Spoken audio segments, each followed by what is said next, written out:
सभी भाइयों को जय श्री राम, जय श्री कृष्ण। मैं कृष्णा ज्योतिषी आपका ज्योतिष में स्वागत करता हूँ। आज हम लोग ये नौकरी के विषय में चर्चा करेंगे। कौन से ग्रह से नौकरी लगती है और कब नौकरी लगेगी या नौकरी लगेगी या नहीं लगेगी।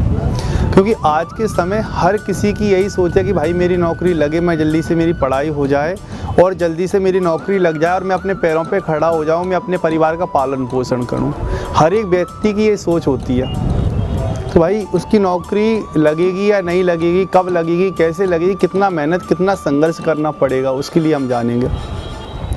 आजकल आपने देखा होगा कोई बहुत कम मेहनत करता है, कम से कम मेहनत में कोई व्यक्ति निकल जाता है, और कोई इतना मेहनत करता है, रात दिन पढ़ाई करता है, पढ़ाई करते करते वो सफलता प्राप्त नहीं हो पाती, वो एग्ज़ाम में नहीं निकल पाता। कोई कम मेहनत करने के बाद भी सफलता प्राप्त हो जाती है। ये किस लिए होता है? उसके ग्रहों से होता है। यहाँ पर कर्म भी काम करता है। कर्म तो व्यक्ति करता है, ये मेहनत तो सब करते हैं नौकरी के लिए। कोई ऐसा नहीं कि भाई मेहनत नहीं करते, सब मेहनत करते हैं। लेकिन जो योग कुंडली में होता है, योग के द्वारा प्रयोग किया जाता है, प्रयोग के द्वारा योग बनते हैं। तो जो व्यक्ति यहाँ पर उसकी कुंडली में यदि योग हैं, आज हम बात करेंगे कुंडली में नौकरी किस घर से देखा जाता है। कुंडली में 12 भाव होते हैं। 12 भाव में 10वां घर जो होता है वो नौकरी का होता है। यदि 10वें घर में कोई शुभ ग्रह बैठ गया, यानी गुरु बैठ जाए, तो व्यक्ति की नौकरी, गुरु स्वराशि का बैठ जाए, उच्च राशि का बैठ जाए और गुरु की अवस्था अच्छी हो तो उसकी नौकरी लगने से कोई नहीं रोक सकता। यहाँ पर यदि गुरु की जगह यहाँ पर मंगल आ जाए, मंगल यहाँ पर उच्च राशि का, स्वराशि का उच्च स्थान पर बैठ जाए, स्वस्था में बैठ जाए, तो उसे आर्मी या पुलिस से संबंधित नौकरी से कोई नहीं रोक सकता। यदि यहीं पर इसी स्थान पर यदि कोई भी ऐसा ग्रह आ जाए, मान लो कोई क्रूर ग्रह आ जाए, नीच का ग्रह बैठ जाए, अशुभ ग्रह बैठ जाए, तो उसकी नौकरी नहीं लग पाएगी। चाहे वो कितना ही मेहनत कर ले, उसे सफलता नहीं प्राप्त हो पाएगी। यदि यहाँ पर जैसे सूर्य आ जाए, उच्च का सूर्य बैठ जाए, उच्च के कोई भी ग्रह आ जाएं, तो व्यक्ति की नौकरी जल्दी से जल्दी लगेगी, सफलता जल्दी से जल्दी उसे मिलेगी।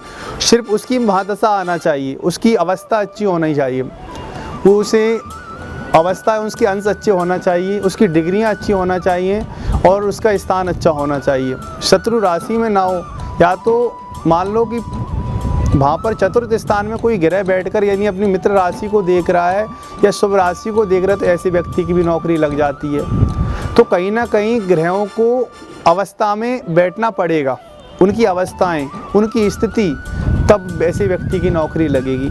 और मान लो यहाँ पर कोई अनिष्ट कारक कोई शुभ ग्रह बैठा है, लेकिन वो शुभ ग्रह यहाँ पर अस्त हो गया, यानी बकरी हो गया। बकरी का होता है फल कि उल्टा फल देना। जो ग्रह पृथ्वी होती है ना, पृथ्वी के राउंड लगाते हैं ग्रह, और जो सीधे कहते हैं चलते हैं ना, ऐसे घूमते हैं, उसे कहते हैं मार्गी, और जो बीच आधे रास्ते से लौट जाए उसे कहते हैं बकरी। तो किसी की कुंडली में भले ही 10वें घर में शुभ ग्रह बैठा है, उच्च का भी बैठा है, यदि वो बकरी हो गया ना, तो भाई उसको बहुत मेहनत करने के बाद भी सफलता नहीं मिलेगी। उसे उसका उपाय करना पड़ेगा, उसका प्रयोग करना पड़ेगा, फिर योग बनेगा। प्रयोग से योग बनता है, योग से सफलता प्राप्त होती है। ऐसे व्यक्ति को सफलता प्राप्त हो जाती है। मान लो कि इस ग्रह की इसकी दशाएं यदि सही टाइम पे आ गई, मान लो शुभ ग्रह बैठा हुआ है 10वें घर में और उसकी दशाएं महादशा या अंतरदशा आ जाए, तो ऐसे व्यक्ति को मेहनत करना चाहिए। उसकी नौकरी 100% उसकी नौकरी लगने से उसे कोई नहीं रोक सकता। सिर्फ उसके ग्रहों का अभी उपाय करना पड़ेगा। उपाय हम करेंगे, मान लो जो ग्रह खराब बैठा है उसका हम उपाय करेंगे, यानी गुरु है तो गुरु का हम उपाय करेंगे, शनि है तो शनि का उपाय करेंगे। माने जो भी ग्रह बैठा हुआ है उसका हम उपाय करेंगे, उस व्यक्ति की नौकरी पूर्ण रूप से शीघ्र लग जाएगी। और जब लगेगी, जब उसकी दशा आएगी। मान लो कि आज गुरु बैठा हुआ और गुरु की महादशा आ जाए, गुरु की महादशा में उसकी मित्र की अंतरदशा आ जाए, तो ऐसे व्यक्ति की नौकरी लग जाएगी। यदि यहाँ पर शत्रु ग्रह बैठा हुआ है और शत्रु बैठा हुआ है और वहाँ पर ऐसे व्यक्ति की नौकरी नहीं लग पाएगी, चाहे कितना ही मेहनत कर ले। यदि शुभ ग्रह की दृष्टि आएगी, शुभ ग्रह बैठा होगा, ऐसे व्यक्ति की गवर्नमेंट सर्विस लगेगी और ऐसा व्यक्ति सफलता की ओर बढ़ेगा। और आज आगे जानकारी के लिए आप हमारे लिए कमेंट बॉक्स में कमेंट कर सकते हैं, और आज और भी ऐसी कई वीडियो को जानने के लिए आप हमारे चैनल को सब्सक्राइब कर सकते हैं और दिए हुए नंबर पर आप संपर्क कर सकते हैं कोई भी जानकारी के लिए। सभी भाइयों को जय श्री राम।